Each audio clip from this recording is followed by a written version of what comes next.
사도행전 10장 9절에서 16절의 말씀입니다.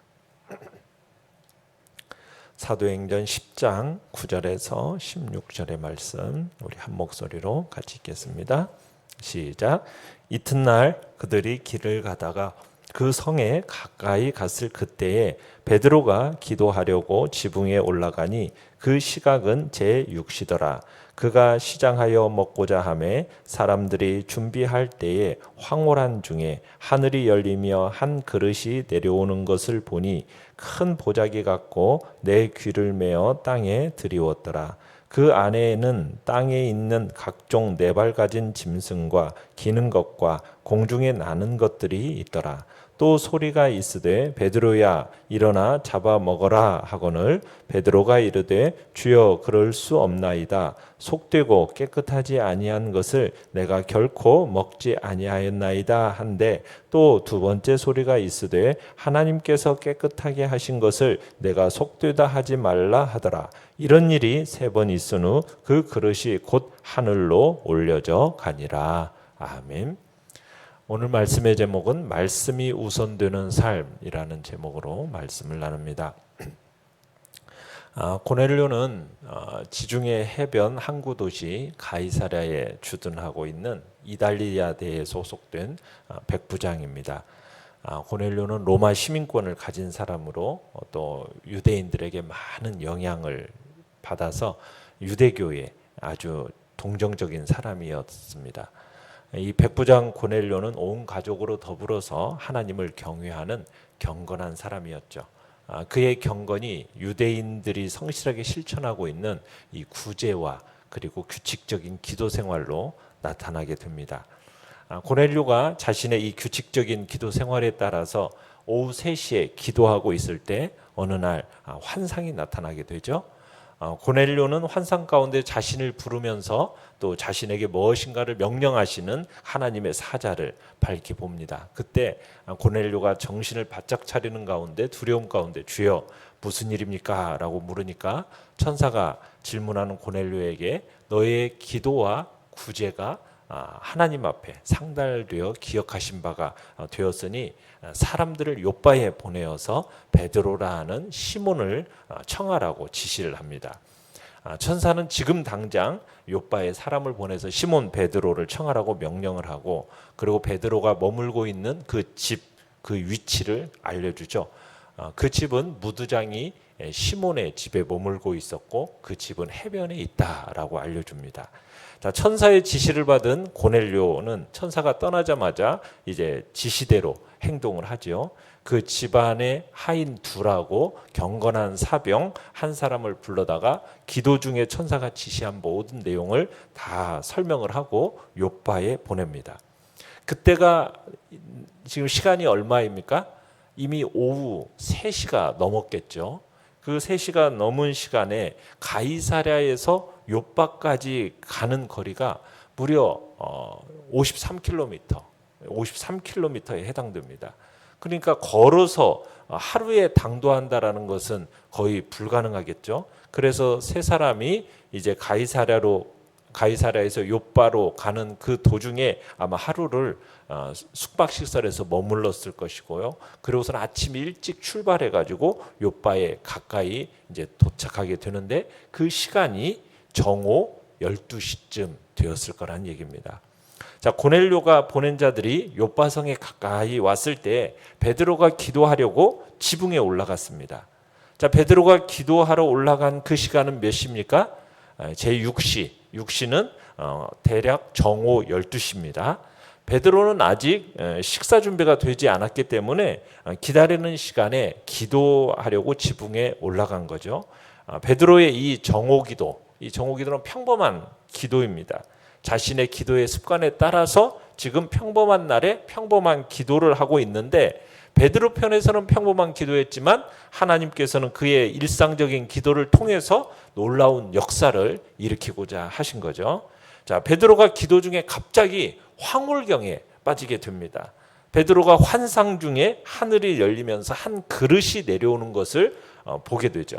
보자기가 내려오는 걸 봤어요. 이 그릇은 정말 큰 보자기와 같았고 내 모서리가 메어서 하늘에서 내려오고 있는 겁니다. 그런데 그 안에 무엇이 들어 있습니까? 지상에 사는 모든 종류의 짐승들이 다 들어 있는 거예요. 네 발 달린 짐승도 들어있고 땅에 기어다니는 파충류들, 짐승들이 기어있고 공중에 나는 짐승들이 다 들어있는 거예요. 자, 여기에 언급되어 있는 짐승들은 지금 이스라엘 백성들이 먹을 수 있는 정한 짐승도 있겠지만 먹을 수 없는 부정한 짐승도 이렇게 섞여 있는 겁니다. 구별이 전혀 없이 뒤섞여 있었다라는 거 지금 이제 환상 중에 그 장면을 본 겁니다. 자, 내용 관찰 문제 1번을 보시면 베드로가 보자기에 있는 것을 먹을 수 없다고 한 이유는 무엇입니까? 자, 하나님께서 보자기에 있는 것을 잡아먹으라고 했을 때 베드로는 뭐라고 답변했습니까? 속되고 깨끗하지 아니한 것을 내가 결코 먹지 아니하였나이다. 이렇게 답변합니다. 그러니까 베드로는 큰 보자기 같이 생긴 그릇 안에 있는 그 들어있는 짐승들이 모두 섞여 있기 때문에 거기에 정한 짐승이 있다고 할지라도 지금 부정한 짐승하고 함께 섞여 있는 한 이 정한 짐승도 더 이상 먹을 수 있는 짐승이 아니라고 생각했던 거죠. 그러니까 아무 구별 없이 지금 큰 보자기 같은 그릇 안에 각종 짐승들이 뒤섞여 있었다는 사실, 이것은 정한 것과 부정한 것, 먹을 수 있는 것과 먹을 수 없는 것을 구별하라는 이 구약의 규정에 어긋나 있었던 겁니다. 그래서 베드로는 속되고 깨끗하지 아니한 걸 내가 결코 먹지 아니하나이다, 이렇게 답변을 했던 거죠. 내용 관찰 문제 2번을 보시면 부정한 음식을 먹지 않으려는 베드로에게 어떤 말씀이 들렸습니까? 15절에 보시면은 하나님은 거부하는 베드로에게 뭐라고 답변하셨어요? 하나님께서 깨끗하게 하신 것을 내가 속되다 하지 말라, 이렇게 말씀하셨죠. 자, 연구와 묵상 문제 3번입니다. 자, 베드로가 환상 중에 본 것들은 무엇을 상징합니까? 자, 하나님께서 이렇게 부정한 짐승과 정한 짐승들을 지금 뒤섞어 놓음으로써 짐승에 관한 이러한 구분이 더 이상은 의미가 전혀 없다라는 것을 분명히 하신 겁니다. 그러니까 하나님은 이제 모든 짐승이 다 정결하다라는 어떤 강력한 메시지를 지금 모든 짐승들을 섞어 놓음으로써 전달하신 거예요. 그러니까 하나님께서 깨끗하게 하셨다라는 거죠. 하나님께서 깨끗하게 하셨다. 자, 이것은 무엇을 지금 얘기하는 거냐면 예수님의 그 십자가 사건으로 인한 이스라엘과 이방인 사이의 완전한 철폐를 가리키는 겁니다. 자, 구약에서는 부정한 음식과 정한 음식의 구별이 있어요. 자, 이것은 뭘 의미하는 거냐면 하나님의 정결한 백성과 부정한 이방인을 구분하는 중요한 규정이었어요. 그러니까 이스라엘 백성이 이방인들이 먹는 그 부정한 음식들을 먹지 않고 멀리 함으로써 자신들이 하나님의 정결한 백성임을 보여주어야 했다는 얘기입니다. 그러니까 그들이 부정한 짐승을 먹거나 만지면은 의식적으로 이방인과 같이 부정하게 되는 거예요. 그러나 부정한 음식과 정결한 음식에 대한 이러한 철저한 구분은 하나님의 이 거룩한 백성이 부정한 이방인과 구별되는 기간만 적용되는 일시적인 조치였던 거죠. 그러니까 하나님의 정결한 백성과 부정한 이방인이라는 이 철저한 구분은 언제 동안 유효한 거냐? 이스라엘 백성의 출애굽한 이후 구약의 기간, 그 구약의 전 기간 동안 유효한 거였다는 거예요. 그런데 이 구분이 철폐돼요. 어떻게 철폐가 일어나기 시작했습니까? 하나님의 아들 예수 그리스도께서 이 땅에 오셔서 구원 사역을 시작하면서 이 철폐가 일어나기 시작합니다. 예수님은 부정한 문둥병자를 만지셨습니다. 부정한 죄인과 세리와 창녀들과 식탁교제를 하셨어요. 유대 정결법을 준수하지 않는 일들을 하셨어요. 이 일들을 통해서 동일한 메시지를 시사하신 거예요. 그러니까 예수님께서 음식법을 거부한 행위, 죄인들을 용서하고 영접한 행위, 이것은 같은 의미를 가지고 있는 거예요. 그러니까 뭐 어떤 의미냐면 예수님 앞에는 더 이상 정결한 이스라엘, 부정한 이방인, 이게 따로 존재하지 않는다라는 거죠. 그러니까 예수님의 사역은 오직 예수 그리스도의 그 구원으로만 하나님의 정결한 백성이 될 수 있다라는 사실을 점차적으로 보여주셨던 겁니다.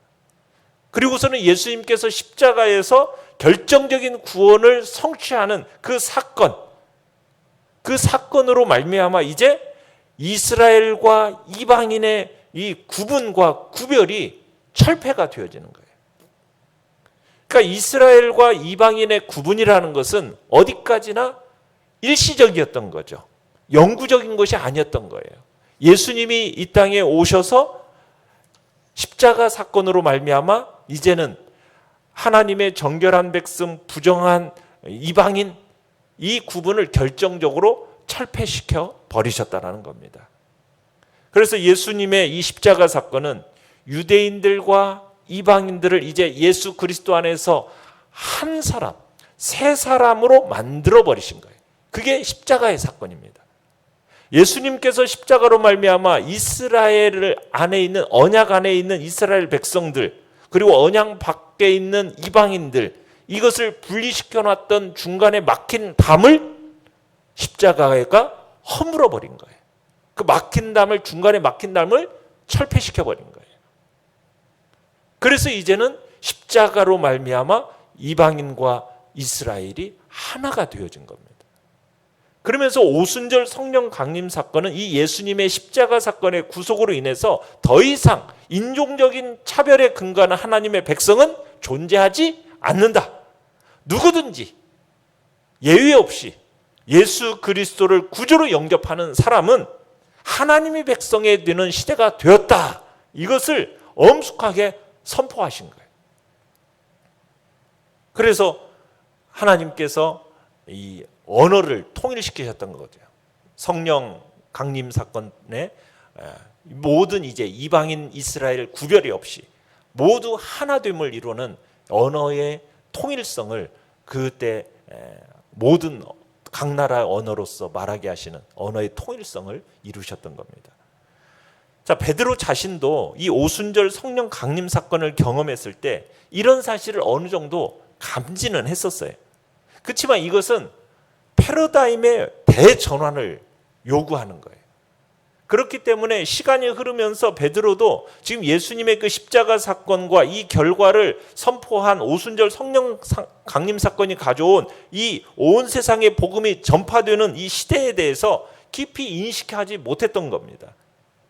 여전히 이 엄청난 사실을 깨닫지 못하고 있는 이 베드로에게 이 환상의 사건을 통해서 이 구약적인 이 옛 패러다임을 완전히 깨부수고 새로운 패러다임을 지금 수용하도록 촉구하고 계시는 거예요.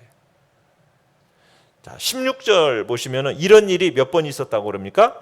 3번 있은 후에 그릇이 하늘로 올라갔다고 기록하고 있어요. 자, 이런 일이라는 것은 그에게 보여진 환상보다는 하나님께서 깨끗하게 하신 것을 네가 속되다 하지 말라. 이 말씀이 3번 반복된 사실을 가리키는 것입니다. 자, 느낀 점 4번입니다. 하늘의 음성을 거듭 거부하는 베드로에게 3번이나 말씀하시는 하나님의 모습에서 무엇을 느낍니까? 자, 하나님께서 굳이 같은 내용을 3번씩이나 반복해서 말씀하신 이유가 뭐냐면 그가 모든 짐승들을 정결하게 하였다는 이 사실을 전혀 의심할 여지 없이 두세 사람이 증거하는 사건처럼 법적인 효력을 가지고 있다는 것을 보여주기 위해서 지금 3차례에 걸쳐서 주님이 말씀을 하시는 겁니다. 베드로는 하나님의 말씀임에도 불구하고 이 유대인으로서의 전통을 거스를 수가 없었어요. 그러니까 사람이 그렇지 않습니까? 지금까지 자기가 살아왔던 그 문화를 벗어난다거나 자신의 기준에 이해가 되지 않는 어떤 문화와 풍습을 용납한다라는 것이요, 그게 쉽지가 않은 거예요. 힘들다는 것을 우리가 느끼게 돼요. 그렇지만 하나님께서 이제는 온 땅의 사람들을 용납하고 사랑하라 명령하시는 거니 우리의 편견은 이 하나님의 뜻에 불순종할 수가 없는 거죠. 이 불순종한다면 이건 지극히 잘못된 길로 가게 되는 거예요. 그래서 우리는 편견과 선입관을 버려야 되는 거죠. 사람에 대한 편견, 또 민족에 대한 편견, 인종에 대한 편견, 그리고 그 어떠한 그 편견이라도 우리는 다 버려야 돼요. 오직 하나님의 말씀의 잣대만을 우리는 지녀야 되는 거죠. 말씀으로 우리는 사람을 대해야 되는 거지 나의 선입관과 편견을 가지고 사람을 대하거나 인종과 민족을 또 어떠한 상황들, 어떤 이 모든 것들을 다 버리고 오직 하나님의 말씀으로만 우리는 사람들과 어떠한 일들을 대해야 되는 거죠. 그래서 모든 편견을 극복하고 그럴 때 우리가 하나님의 참된 일꾼으로서 하나님 앞에 서게 되는 것입니다. 결단과 적용 5번입니다. 나는 주로 어떤 경우에 하나님의 말씀보다 관습과 생각을 우선으로 합니까? 내 선입견을 버리고 오직 말씀에 순종하는 자가 되기 위해 어떤 노력을 하겠습니까? 주님 앞에서 내가 어떠한 선입견을 가지고 사람을 대하고 또 내가 어떠한 관습과 생각을 더 말씀보다도 우선적으로 생각하는지 우리 자신을 또 돌아보면서 또 우리의 마음속에 새로운 결단 적용하시기 바랍니다. 오늘의 기도 같이 읽겠습니다. 시작. 내 생각과 선입견을 버리고 오직 하나님의 말씀에 순종하게 하소서. 아멘. 말씀을 생각하면서 기도하시고요. 연약한 우리의 지체들을 위해서 기도해 주시며 이 코로나 시대 속에서 우리 주의 백성들을 지켜보호해 주시도록 또 주의 사랑으로 우리의 예배들이 또 계속해서 참으로